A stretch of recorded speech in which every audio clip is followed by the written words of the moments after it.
Olá, sejam muito bem-vindos. Eu sou a Giovana Ferreira, Head de Conteúdo na EVTI, e estou aqui com vocês hoje para mais um bate-papo super interessante. Mas antes de começar, eu quero saber se você já está inscrito no nosso canal. E se não, então clica no botão vermelho aí embaixo para se inscrever e também ativa as notificações no sininho. Assim você vai receber todos os nossos vídeos e avisos de nossos vídeos. Quem está aqui comigo hoje é o Luiz Augusto Silva, Country Manager Brasil da Notco. Luiz, muito prazer em te conhecer. Obrigada por ter topado conversar com a gente hoje. Nós vamos dividir essa entrevista em duas partes, né, para que a gente consiga passar por vários tópicos. Então, fiquem ligados, porque vamos abordar tanto o core business da Notco, o que eles acreditam, fazem e como esse assunto tem se desenvolvido no Brasil e no mundo, quanto também sobre os negócios, dicas e carreira. Eu queria que você começasse se apresentando. Quem é o Luiz Augusto? Seja muito bem-vindo. Oi, Giovana, obrigado pelo convite. Eu sempre falo que é um prazer poder falar da Not Company. A Not Company é uma companhia interessantíssima, é, que tem desenvolvido ou seja, um novo olhar, uma nova forma de operar empresas de alimentos. Então, sempre um prazer enorme poder falar contar para as pessoas o que a gente está fazendo, como a gente está estruturado, como nós trabalhamos, etc. O que Você é me que perguntou um você pouco. faz atualmente? Isso, um pouco sobre mim. Eu sou responsável pela Not Company no Brasil, sou seja, o presidente da companhia aqui. Estou nessa função, estou exercendo esse papel já há um ano agora, em agosto completo um ano. A gente começou no Brasil um pouco antes, a gente começou no Brasil nos princípios de 2019, ainda não estava na companhia. Nós começamos através de um processo de importação direta de produto, que era feito direto do Chile para o Brasil, né? A partir daí a gente resolveu que teria que abrir um CNPJ local, para que fosse possível a expansão da companhia, a gente teria que abrir um CNPJ local, a gente teria que abrir a produção, iniciar a produção local, a gente teria que nacionalizar os produtos que a gente faz. E isso foi feito na segunda parte do segundo semestre do ano passado. E a partir de janeiro desse ano, a gente começou a operar como uma companhia já brasileira, com time, com equipe, com as áreas estruturadas, de acordo com o que é uma companhia de consumo massivo. Eu tenho 43 anos, na verdade vou completar agora 43 anos, aí um pouco depois eu vou falar. Eu venho de uma carreira diferente, eu tenho mais de 20 anos de experiência em indústria de alimentos, de consumo massivo, né, em grandes empresas. Trabalhei 7 anos pela Unilever, depois 13 para a Danone. E fiz esse caminho contrário de sair das grandes multinacionais para vir para as startups, para poder experimentar o que era construir um negócio do zero no Brasil. E aí, desde o nome de vocês até os dos produtos, vocês são disruptivos na Notco. De onde surgiu a ideia de revolucionar a alimentação? Vocês que trazem uma filosofia de produzir e consumir o alimento de maneira mais sustentável para os seres humanos e para o planeta. Como foi que se estruturou tudo isso e no que a Notco acredita? Olha, a primeira parte é o seguinte, e respondo na verdade para o final, que nós acreditamos como companhia que o sistema alimentar está quebrado, né? Ou seja, a gente não acredita que a forma como os alimentos estão sendo produzidos no mundo fazem sentido lógico. Em qualquer ramo de negócio onde você vê uma situação ilógica, cabe uma disrupção. Qual é essa discussão? Então, seguir expandindo fronteira agrícola para consumir de áreas de preservação ambiental, para plantar mais monocultura, para alimentar mais animais que alimentam seres humanos, é uma equação que não funciona. Eu posso dar esse exemplo em todas as categorias, mas se a gente pensa no leite, né, como um exemplo, nós somos hoje 8 bilhões de pessoas, ou quase. Daqui 20 anos, a gente já entende que seremos 10 bilhões de pessoas. Imagina cada uma dessas pessoas tomando um copo de 200 ml de leite por dia. Imagina que a vaca, na sua melhor expressão, na Holanda, produz 70 litros de leite por dia, né? Ou perto de 70 litros de leite por dia. Quando você começa a dividir um pelo outro, você vê a quantidade de vacas que você precisa. Essas vacas, sem entrar no tema de crueldade animal, ou seja, com o que acontece para que elas precisem entrar em estágio de lactação, mas olhando apenas do ponto de vista da eficiência do processo, né? elas consomem muita proteína e muito carboidrato para nascer, crescer, se reproduzir, se movimentar, se manter aquecido, e tem sistemas digestivos que são rudimentares do ponto de vista de uma fábrica de conversão de proteínas e carboidratos, os quais nós, seres humanos, nos alimentamos deles, né? Seja do ponto de vista da carne ou do leite, ou dos ovos, né? Tanto faz. Então, essa vaca ou esse animal consome uma quantidade enorme de proteínas e carboidratos nesse processo todo, e das quais, da média de todo o consumo de proteína no animal, nós, seres humanos, consumimos ou aproveitamos 4% em proteínas e da ordem de 6% em carboidratos. Então, é um processo muito ineficiente. Então, quando a gente olha esse sistema, a gente fala, bom, esse modelo está quebrado, esse modelo não funciona mais, esse modelo não vai permitir com que a população humana seja alimentada corretamente nos próximos anos. E daí derivam enormes consequências, né? Seja do ponto de vista climático, seja do ponto de vista ambiental, seja do ponto de vista de poluição, seja do ponto de vista de crueldade animal. Então, tem vários assuntos que acabam derivando, ou seja, desembocando no mesmo lugar, né? Então a gente entende que o sistema alimentar está quebrado, esse sistema alimentar precisa ser alterado, a gente precisa fazer que ele ocorra de uma forma muito mais eficiente, muito mais fluida. E isto significa transformar a alimentação de uma alimentação baseada em animais que se alimentam de vegetais para uma alimentação onde os humanos possam se alimentar diretamente dos vegetais, ganhando com isso enormes eficiências, seja do ponto de vista de novo, de consumo, de quantidade, porque aquilo que eu falei, o aproveitamento proteico e calórico é muito baixo, então a gente precisaria de muito menos consumo de recursos naturais para fazer uma alimentação direta baseada em vegetais. Então, é uma crença que a gente tem sobre o sistema alimentar. Essa é a primeira parte. A segunda parte é quando a gente olha as indústrias que estão fabricando alimentos, a gente acredita que o processo de pesquisa e desenvolvimento de novos alimentos estava sendo feito da mesma forma nos últimos, vamos dizer, 50 anos. Então, você vem gerando melhoras incrementais sobre produtos existentes. Aí é uma segunda lógica que a gente, como companhia, via falta de razão, falta de racionalidade, e pensava que poderiam eventualmente haver formas muito mais eficientes de se pesquisar e desenvolver novos produtos. Então, a gente com essa crença de que precisa mudar o sistema alimentar e que a forma de pesquisar e desenvolver produtos alimentares está feito de forma muito antiga, dentro desses limites, é que a gente estabeleceu o que é a Not Company, que é uma companhia, a gente chama ela de uma food tech, é uma companhia que está usando tecnologia para reinventar a forma de pesquisar e desenvolver alimentos, né? Olhando para um horizonte muito mais amplo de tudo que está disponível na flora do mundo, especificamente, obviamente, da flora que serve para a alimentação humana, né? E como olhar para um aspecto muito mais amplo, explorar muito mais plantas para que a gente pudesse, através disso, ir alterando o sistema alimentar, fazendo com que as pessoas se alimentassem mais diretamente de plantas e tirando os animais da equação. O que a gente viu, ou que a gente acredita como companhia, é que para que as pessoas possam tocar esse sistema alimentar, ou seja, para que a gente possa mudar o sistema alimentar, a gente não pode mudar a experiência que as pessoas têm com os alimentos delas. As pessoas amam comer, em sua maioria, elas têm uma relação profundamente emocional com a comida, a relação da comida toca o nosso cérebro mais primitivo, a gente tem memória afetiva com relação à comida. Se eu pergunto para você qual é o seu prato preferido ou o que é que a sua avó fazia para você que você se lembrava, a gente vê, ó, só que você já começa a rir, você já começa a sorrir e a expressão das pessoas muda. Então, elas têm uma memória afetiva enorme com relação à comida. Não é à toa que a gente celebra conquistas à mesa, que a gente fecha negócios à mesa, sabe, que nós nos relacionamos socialmente em volta da mesa.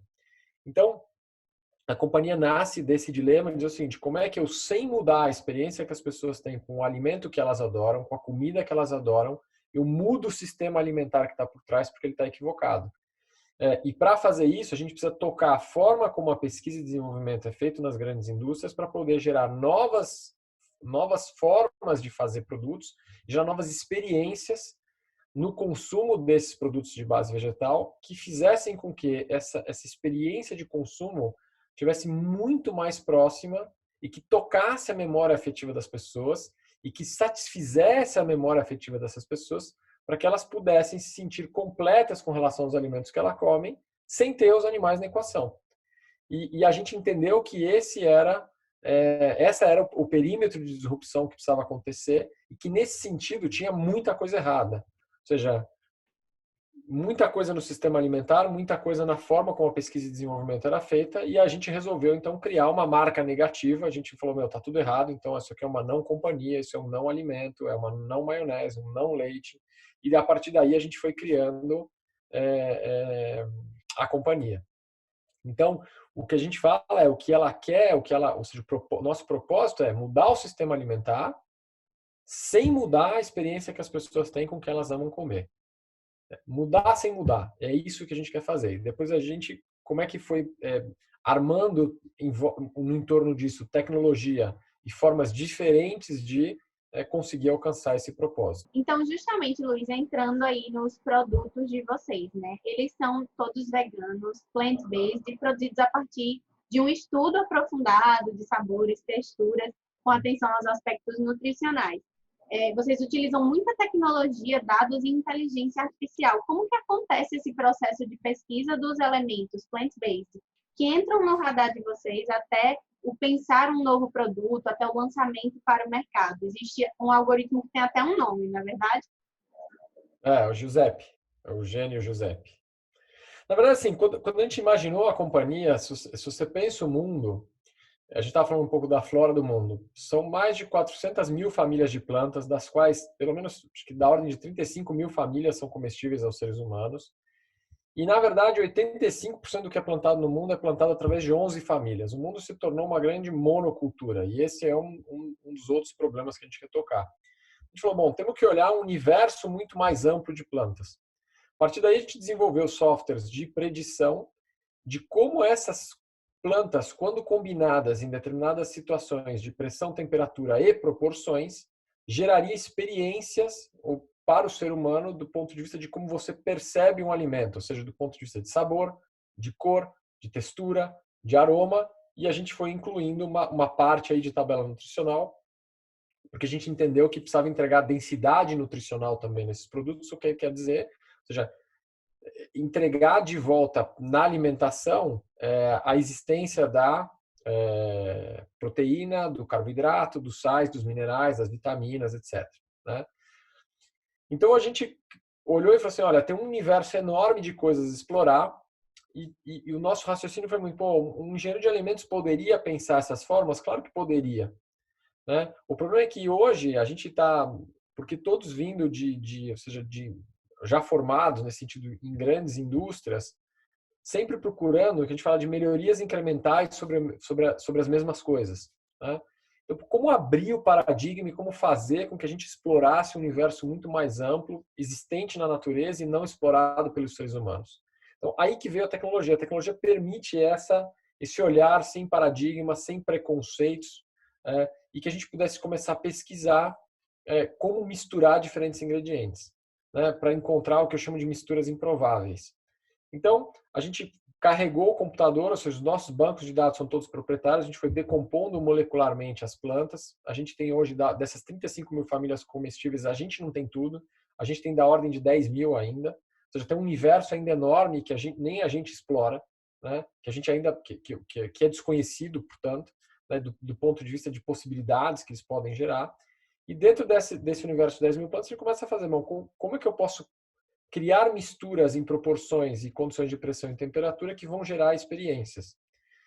E, nesse sentido, a gente foi descobrindo como recompor molecularmente aqueles produtos que a gente pretendia substituir. Então, no caso do leite, como é que a gente gera uma experiência de um produto que seja lácteo?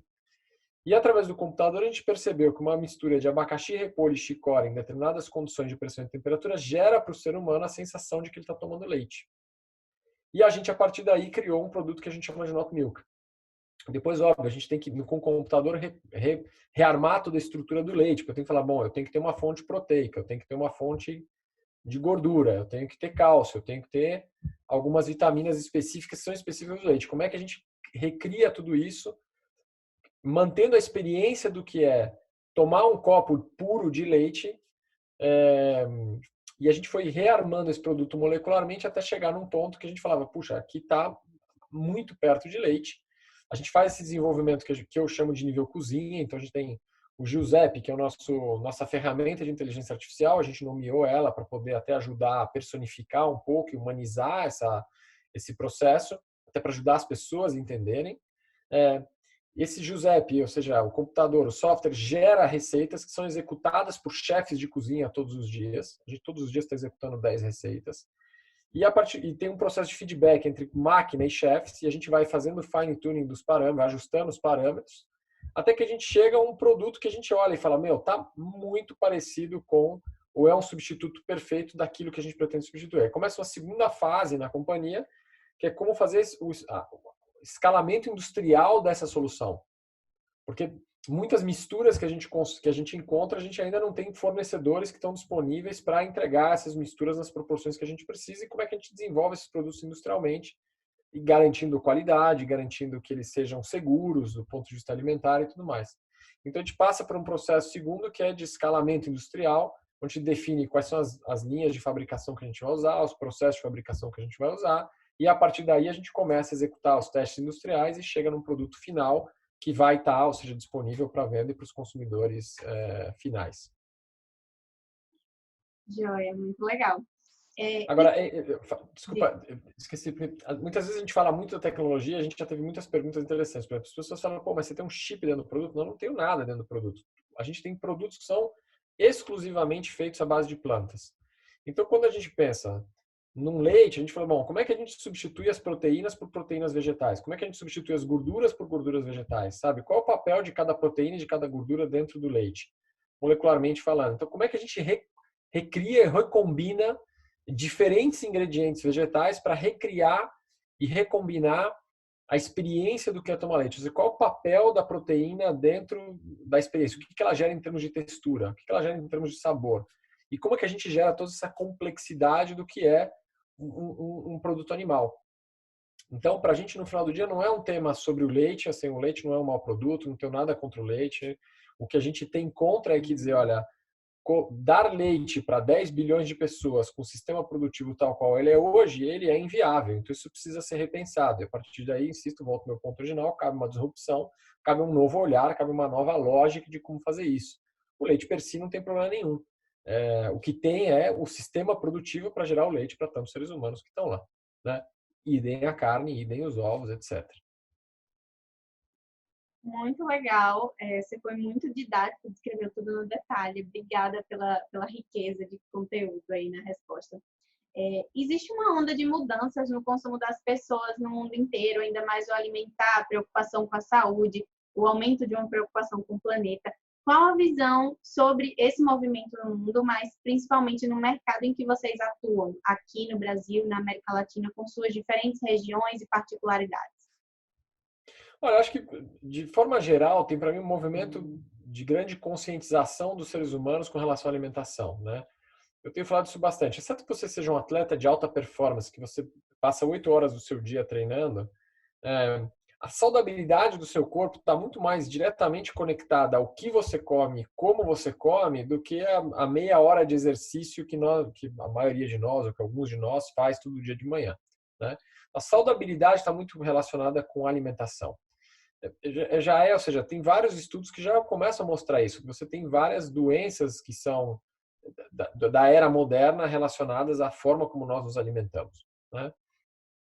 Então, é, acho que esse entendimento das pessoas já vem ocorrendo, né? Eu acho que também já vem ocorrendo uma preocupação maior, de novo, com a saudabilidade, no sentido da longevidade que as pessoas vão tendo cada vez maior, é, de chegar a um envelhecimento mais, vamos dizer assim, vou chamar útil, no sentido de, cara, eu quero estar bem quando eu tiver com mais idade, porque eu quero poder usufruir da vida.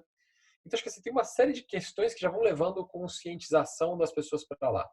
Eu acho que a história da pandemia acelera esse processo, né? A gente depois, eventualmente, vai tocar nesse tema, acelera um processo que já era existente. Mas depois você tem outras N macro tendências que acabam desaguando no mesmo lugar. Você tem um monte de gente que está mudando o sistema alimentar porque está tratando o tema de crueldade animal, tem outras pessoas que estão preocupadas com mudança climática, tem outras preocupações que vão em torno de poluição ambiental, seja através de CO2 e NH4 e suas consequências sobre o clima e sobre a temperatura e sobre a elevação de água dos oceanos e sobre o derretimento dos círculos polares.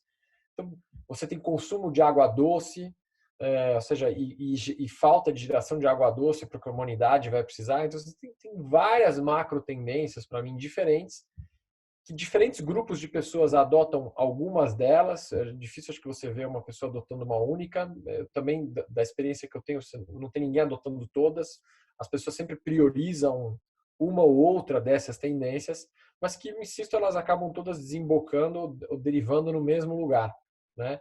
Que faz com que haja uma consciência muito maior sobre o que está acontecendo com o sistema alimentar e o que está acontecendo com a alimentação das pessoas e como a gente precisa fazer com que esse sistema seja melhor para o planeta e melhor para as pessoas ao mesmo tempo. Então, isso está ocorrendo, para mim é um movimento sem volta, é um movimento ou seja, é algo que já aconteceu na sociedade, né? E eu acho que ele hoje tem basicamente duas grandes, vamos dizer assim, barreiras de entrada ou dificuldades para que esse movimento não acelere muito mais, né? Uma é ter produtos que de fato preencham essa memória afetiva das pessoas, que deem para elas a sensação de que elas estão comendo aquilo que elas amam comer e que elas adoram comer. E dois, é como é que a gente faz isso de uma forma acessível. Que esses produtos que são substitutos tenham preços muito parecidos com aqueles que eles pretendem substituir. Preenchido a memória afetiva e preenchido a acessibilidade, a minha crença pessoal é que essa conversão vai acelerar exponencialmente, né? Isso vai acontecer de cada vez mais rápido. Aí, bom, isso eu acho que essas são tendências que são independentes de região, são tendências mundiais, estão acontecendo por todo lado. Acho que a história das redes sociais, o advento da internet faz com que os movimentos de massa sejam muito amplificados entre os seres humanos, vai tudo muito rápido. Acho que como na América Latina, o Brasil especificamente na América Latina, o brasileiro vamos dizer, um povo que é mais, ou seja, que tem um culto ao corpo, né? A gente é mais apegado a determinados padrões estéticos. E aí eu acho que isso, onde existe mais eventualmente esse apego a padrões estéticos, você tem ainda mais aceleração do mesmo processo. Mas acho que independente disso, de fato, o resto todo é muito mais amplo e já vinha acontecendo e já está acontecendo. No Brasil, bom, esses mercados já existem quando você olha nos diferentes segmentos de produtos, ou seja, sejam alternativos lácteos, sejam alternativos cárnicos, sejam alternativos de ovos. Já tem uma enorme gama de produtos disponíveis para os consumidores, já tem começa a haver uma grande competição entre diferentes empresas.